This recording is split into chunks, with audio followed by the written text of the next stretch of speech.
Hi, Danny. Hey, Andy. Nice tie. Thanks. Orange, you glad I didn't have a tie joke? What's that? This is one of my favorite, most convenientest tools. It is both an English and metric Allen wrench set. Amazing. I'll go see if Nick wants it. Oh, yeah. All right, well, now, also in the highly convenient, really functional tool set, we have a step drill that goes all the way to 1.125". Nice. We've used these for many years here at AndyMark, but we've never sold it until now. This is a really good quality step drill. I like using them to just barely open up that 1.12 hole to get it to be a nice press or slip fit for a bearing. You gotta be really careful when you do that, but you can do it. Don't want to get them too big. Right. Now, some of the cool features about this one, though, is it does have a drill point, so you can't start from nothing. You don't need to just make holes bigger. It also has 3 flats ground on the shank so that it can get held really securely by your drill. Sweet. All right, moving through our collection here, we're going to stick with some tools for a minute. We have a really high quality deburring set. Like you, this looks very sharp. Oh, very good. Thank you, boss. So this is a deburring set that I've used, and I've actually trained a lot of students. I'm sure you have too, as mentors. And we'd always train them to cut away from their bodies and be careful as they deburr the holes and all that stuff. But this thing, what are some features about it that you like?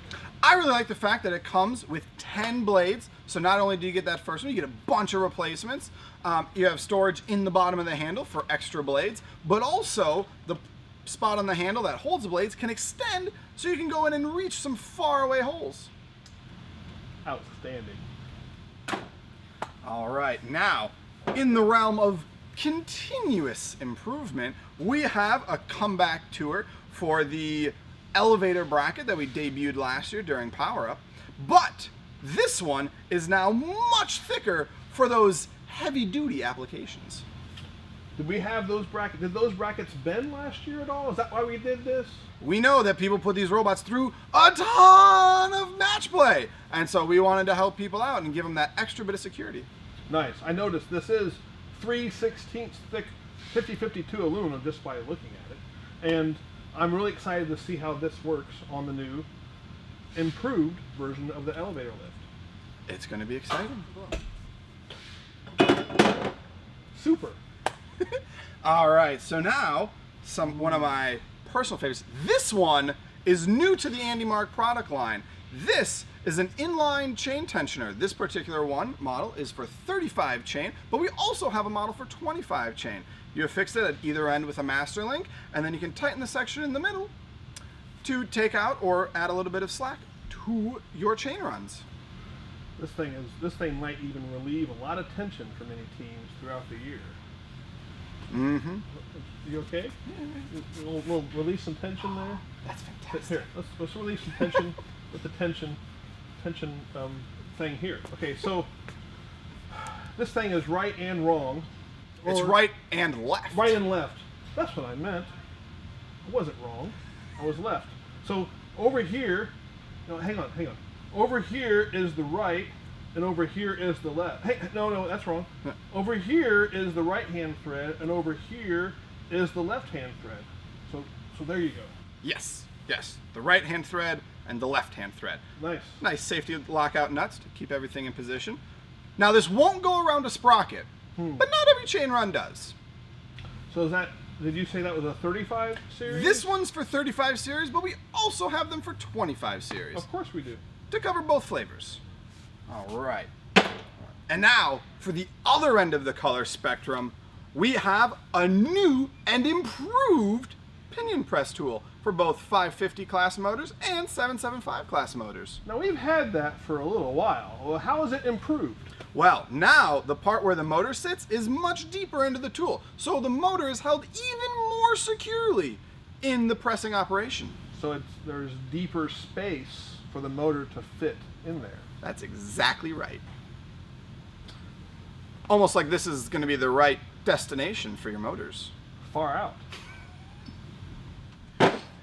All right, and I think one of the last things I have for you here is But not least, not least, absolutely not least, never least. We have a new flavor of CKD valve that goes on a new manifold block. Now there's a lot of different configurations, a lot of different options. Twin solenoid, single solenoid, even blanks. what's up with the fittings? Why are there staggered fittings over there? Well, these valves are so close together, Saving space? saving all of the space. They're so close that the standard fittings would run into each other. So we had to bring these ones up on the little risers to get them out of the way. Those ones? These ones. Nice. I know we worked on this for a few years, and it's been actually kind of hard finding the right manifold. CKD has worked with us very closely to get this right manifold for these valves, and we're very happy to offer this to the teams. We wanted something to save weight. We wanted the right number of valve spots, 4 being the magic number. But we also needed it to fit within the confines of an FRC robot. And now, today, we're happy to announce that it's here and ready for sale. Fabulous. Now, we have 2 more little things to show. These ones are going to kind of put a stop to our time here together. We have a tube fitting plug and a press fit plug to kind of bring your pneumatic system to a close. So if you want someone to shut off a tube, you put in the Plug cap. plug cap, Yep. plug cap, or the plug. Or the plug. Plug If you cap. have a fitting end, you put in a plug.